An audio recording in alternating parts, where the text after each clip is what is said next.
अबे जेलर और कैदी का रिश्ता मियां बीवी की तरह होता है।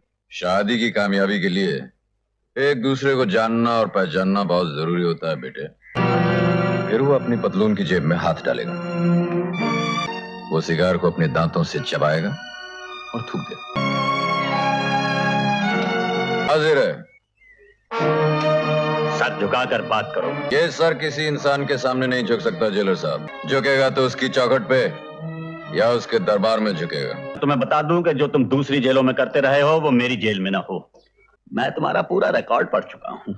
तब तो आपको यह भी मालूम होगा जेलर साहब कि हम जिस जेल में जाते हैं वहां का जेलर या तो अपना तबादला करवा लेता है या फिर लंबी छुट्टी पे चला जाता है। तुम्हारा वो रिकॉर्ड है तो हमारा भी एक रिकॉर्ड है। संगीन कैदी जो बाहर गया है उसने तुम्हारे उस दरबार में दुआ मांगी है तो यही दुआ मांगी है।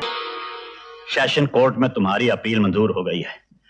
बड़ा अफसोस हो रहा होगा आपको जेलर साहब, मुझे सुधारने का वक्त नहीं मिला आपको। तुम जिस रास्ते पर चल रहे हो कालिया, वो यहीं खत्म होता है। ठीक है जेलर साहब, यूं समझ लीजिए कि हमारे और आपके दरमियान जो बाजी शुरू हुई थी वो थोड़ी देर के लिए रुक गई है। उन्हें कितना चाव था तुम्हारी शादी का। खबरदार भाभी, आंख से एक भी आंसू गिरा था।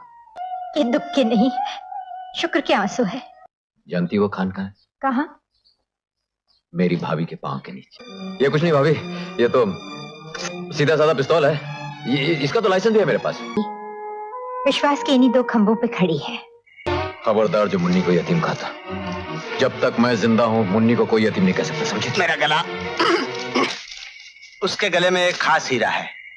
अगर वो हीरा तुम्हारे हाथ लग जाए तो तुम्हारी जिंदगी की हर रात पूर्णमासी की रात बन जाएगी।